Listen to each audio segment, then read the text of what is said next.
I'll try and keep it short, and I would suggest instead, Antonio, that if indeed people have questions, we just make it a bit more interactive, because I wouldn't like to keep a presentation which is actually not representing the needs of the people.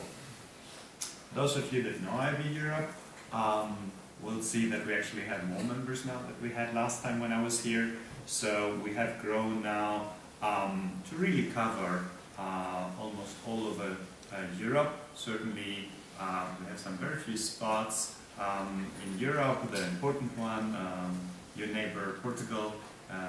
We also have an initiative there to have an IAB. So we're almost covering the entirety of the EU and even more than the entire European peninsula, including Russia, so depending how you define Europe.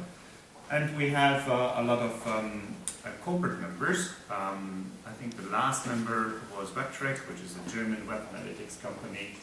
And we're looking forward to actually increase the membership where it makes sense. We're not just after members, it needs to make sense for both sides. So what do we do? What do we do next week is the first question. Who's coming to Interact? That is really, really bad. That is a bit better. But so you all know we have a big European Congress on Interact next week in Barcelona. So I hope I will see more people than I saw hands here from today. What do we do in general? So in general, I mean, we are really representing in Brussels and in Europe, not just European Union, in Europe, the online advertising sector. We really cover all issues relating to advertising. I mean, I particularly am looking after the regulatory side, but of course we are very, very strong in market research, and we're pulling off a Mediascope, which is going to be a huge major research study. So we cover really all public bodies. I've mentioned the most important ones here. And it's not what we do as IAB Europe, but what we do as IABs, because IAB Europe is more than just these people in Brussels. It is really the network we're all out together. And together what we do on the regulatory side is we reach out to national governments, to national parliament, to the relevant authorities in the national member states, so Data Protection Authority, for example, the agencies you call it here, telecom authorities, of course, all the major key players in Brussels, important in the regulation and legislation, European Commission, Parliament, and so on. But of course, also there are other bodies like the Council of Europe, which sits in Strasbourg, and has issued, for example, a recommendation on profiling some time ago. It's now revising its Convention 108, which is the basic data protection piece outside the European Union, I would say. And of course, bodies like in the Parliament. We of course are very active in industry bodies. I just named here some interactions we have with those bodies. The International Chamber of Commerce in Paris, the W3C is the latest activity we have rolled out, which is a standardization body sitting in Europe and in the US, and is looking at the Do Not Track initiative. So this is something we don't know how it will look like, but we know that there are efforts underway to agree on a standard for browser manufacturers that would allow users to express a wish via the browser settings to say, I don't want to be tracked. Nobody knows what tracking is, how it should be defined, what activities it should cover. So there are a lot of questions this body is looking at, and we're part of it.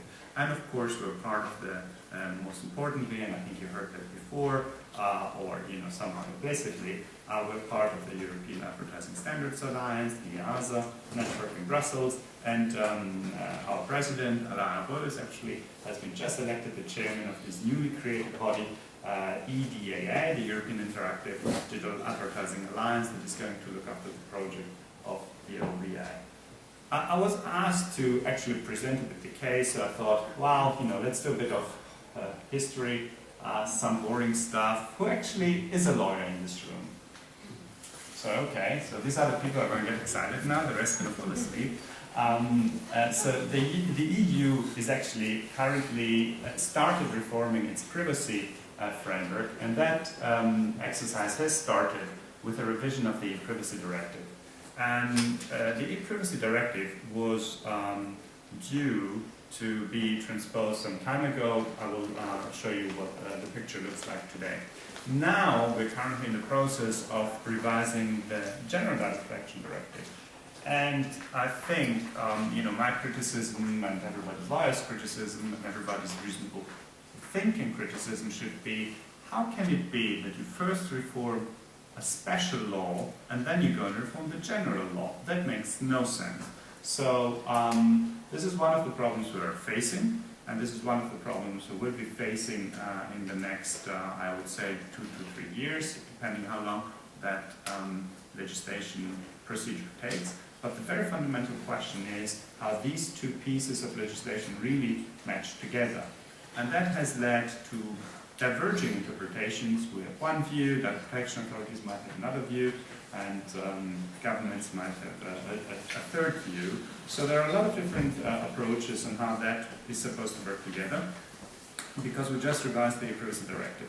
So what is the e-privacy directive really dealing with? I mean, mainly it's dealing with telecom-related issue, but for some strange historical reason, there was an issue, there was a reference to cookies in there. And so there is this one article 5.3 that deals with a lot of things. It's not really about cookies in the main sense.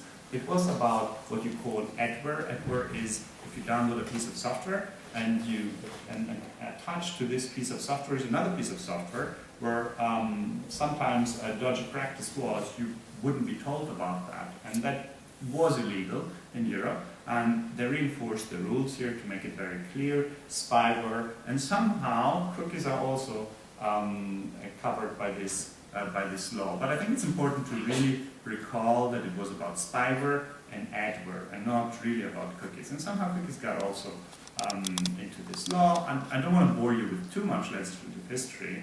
Fact is, the European Parliament in the second reading had suggested to change what we previously had the right to refuse.